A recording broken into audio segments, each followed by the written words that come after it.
नित्य स्वामी दर्शन 31 ऑगस्ट. श्री गणेशाय नमः. श्री गुरुदेव दत्त.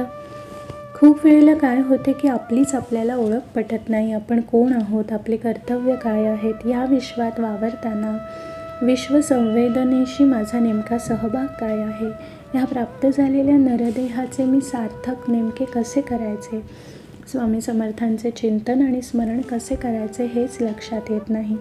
कारण आपण सर्वजण देहबुद्धीने जगत असतो. शारीरिक सुखदुःखांना कवटाळून आपण आपले भावविश्व फुलवत राहतो.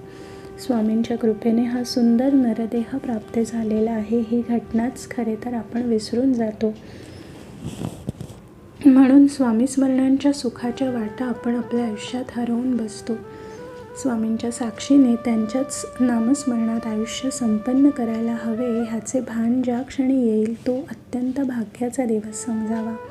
आपण कोण आहोत आणि ह्या एकूणच विश्वसंवेदनेशी आपले नातेसंबंध नेमके काय आहेत, ह्याचे उत्तम भान फक्त स्वामी समर्थच देतात. हे तुम्ही कधी विसरू नका. नामस्मरणाच्या भक्तिवाटेवर आपली पावले पडू लागली की स्वामींचे दिव्य तेजस्वी स्वरूप आपण प्रत्यक्ष अनुभवू लागतो. थोडक्यात मी एवढेच म्हणेन की स्वामींचे स्वरूप जाणून घेऊन त्यांच्याच नामात गर्क व्हायला खरे तर दुसरा पर्याय नाही. नामस्मरणाचा एकदा का ध्यास लागला की आपली नाळ स्वामींशी आपोआप जुळते.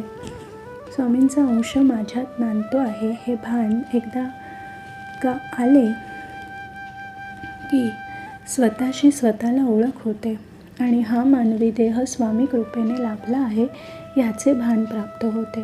तुम्हाला मी सत्य सांगतो की स्वामींच्या सहवासाची एकच खूण म्हणजे त्यांचा अखंड जप. त्या जपात तुम्ही प्रथम तल्लीन व्हा. स्वामींच्या अस्तित्वाकडे मन केंद्रित करायचे तर त्यांची सगुण उपासना सर्वोत्तम. म्हणजे काय तर नित्य मठात जाणे, त्यांच्या पादुकांवर मस्तक ठेवणे, त्यांच्या नामात आपण विलीन होऊन जाणे आणि जितके जमेल तेवढे आणि जमेल तेव्हा अक्कलकोटला जाऊन तिथल्या औदुंबराखाली नामस्मरण करणे. एवढे तुम्ही नीट केलेत तर स्वामी तुमच्या पाठीशी उभे राहतील आणि म्हणतील, तू भिवू नकोस, मी तुझ्या पाठीशी आहे. हे स्वर तुम्ही नित्य ऐकाल, नवे प्रत्यक्षात अनुभवाल. श्री गुरुदेव दत्त. श्री गुरुदेव दत्त. श्री गुरुदेव दत्त.